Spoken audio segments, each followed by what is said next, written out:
I grew up in Oakhurst, California, which is somewhere between Fresno and Yosemite.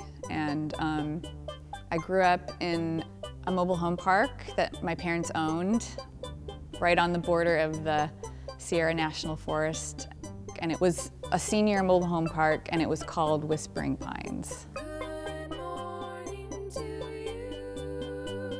It was a really beautiful place to grow up.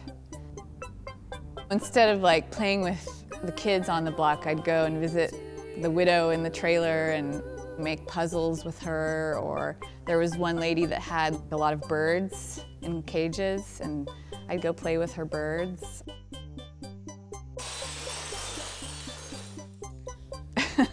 But then, we were like right on the, it bordered the forest, so I'd just go off into the forest and then hang out with the trees. And so I spent a lot of time alone in the woods.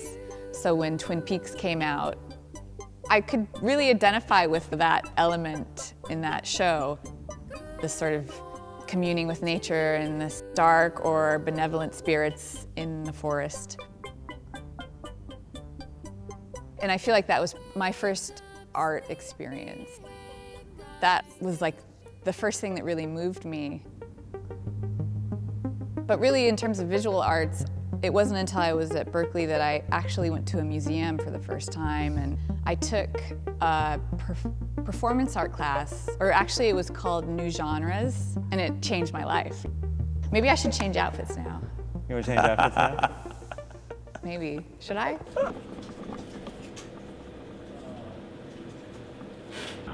Not yet.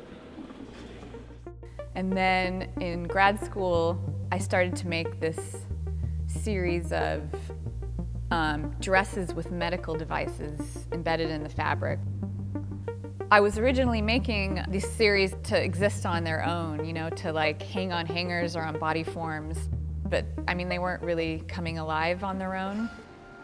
Let's go down here. And I started to think about what kind of person would have to wear such a dress.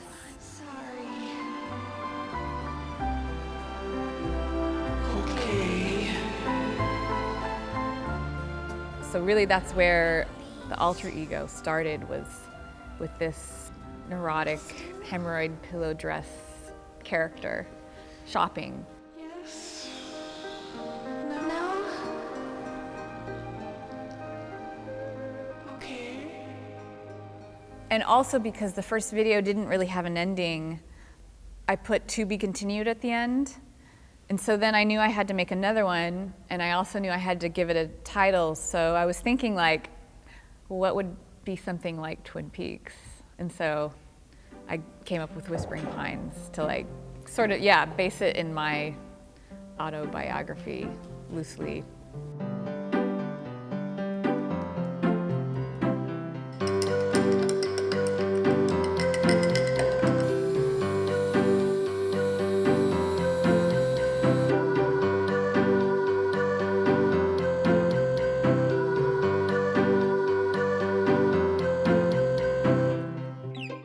And then when I moved to New York, I started to, one of the jobs I had was as a home organizer, and we would go to houses usually in like New Jersey or Connecticut and organize people's belongings.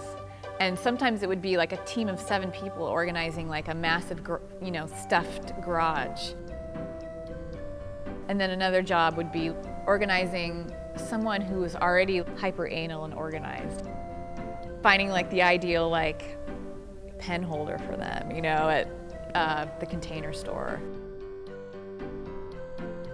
I actually found a lot of, solace in that job, just because I sort of veer between having like a chaotic explosion of belongings and then wanting to find like the right pen holder for each object.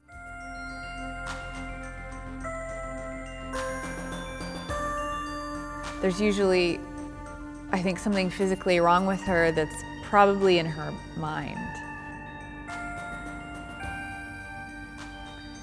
And it's just because I wrestle with hypochondria, and I had carpal tunnel, and I think it was real, and I think it was pretty, serious enough for me to go on disability. But something I'm always questioning, do I really have it, or am I just trying to get out of writing all these emails?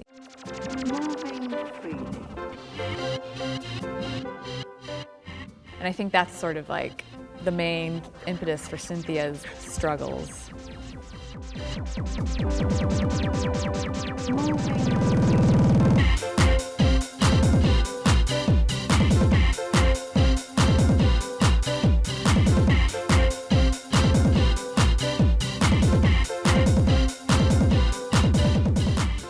I guess I'm not Cynthia,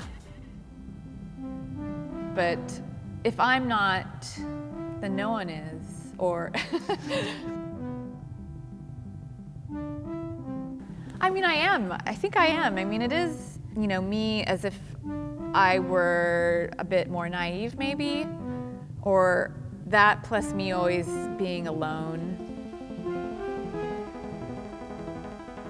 It's like a tool for me to figure out my own ambiguities or, ambivalence about things in the world, to help me deal with them and with a little humor and perspective. So I don't know how much I should separate her from myself.